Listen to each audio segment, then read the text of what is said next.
আসসালামু আলাইকুম আমার ভাইয়েরা। আচ্ছা, একটা ভিডিও নিয়ে আসলাম, আমাদের শৈশব দিনের ভিডিও। আসলে মন চায় যে বাচ্চাগো মতন আমিও নামি খেতে মাছটা ধরি, কিন্তু ভিডিও নিতে আসার কারণে মাছটা ধরতেছি না।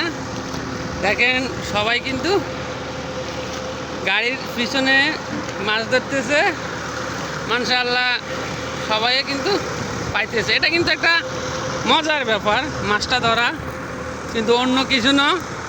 আসলে সাপোজ যাই পাই তার চেয়ে বেশি হলো মজাটা আলাদা। দেখেন ছোটো একটা বাচ্চা হাতে সালুন নিয়ে গাড়ির পিছনে মাছ ধরার জন্য প্রস্তুত নিয়ে আছে।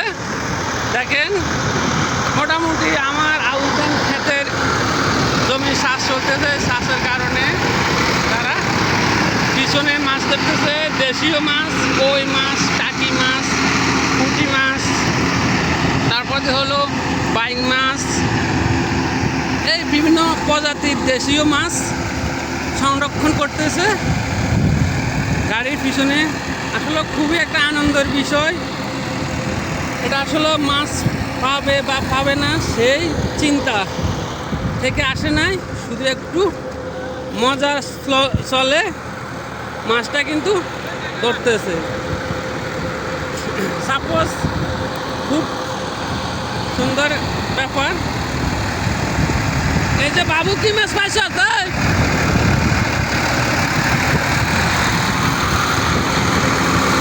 এই জায়গায় একটা পেয়ে গেছে, ও কিন্তু একটা পেয়ে গেছে।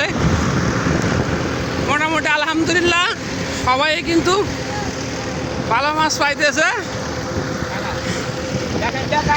এই তো হ্যাঁ, দারুণ দারুণ একটা লাঠি মাছ, দারুণ। হ্যাঁ আমার ভাগনা, কি ভাগনা পায়ে কি হয়েছে তোমার? এই যে আমার ভাগনা পা কি কেটে গেছে? হ্যাঁ, মাছ ধরতে যাই শামুকের সাথে আমার ভাগনার একটা পা কেটে গেছে। মনে হয় যাক মজা চলে আসছে, পা কেটে গেছে, কিছু হবে না। খুব সুন্দর, দারুণ দারুণ। এ দেখো ছোটো ছোটো বাচ্চারাও আইছে আলহামদুলিল্লাহ। ওই আমার ভাতিজা ধান কাটতেছে মিলন, বিদায় প্রবাস থেকে এসে, যাক সেই ভিডিওটাও নিলাম আলহামদুলিল্লাহ। মোটামুটি মজা চলে, সবাই চেষ্টা করতেছে যে ভালো একটা মাছ পাওয়ার আশা। হ্যাঁ বাইকনা, তুমি কতটুকু মাছ পাইছো একটু দেখো। দেখো খারাপ না, ভালো মাছ আলহামদুলিল্লাহ। বাইকনা ভালো মাছ পাইছে, দেখে তোমার ব্যাগে কি অবস্থা। অনেকগুলো মাছ পাইছে আমার বাইকনে, দেশীয় প্রজাতির মাছ তো।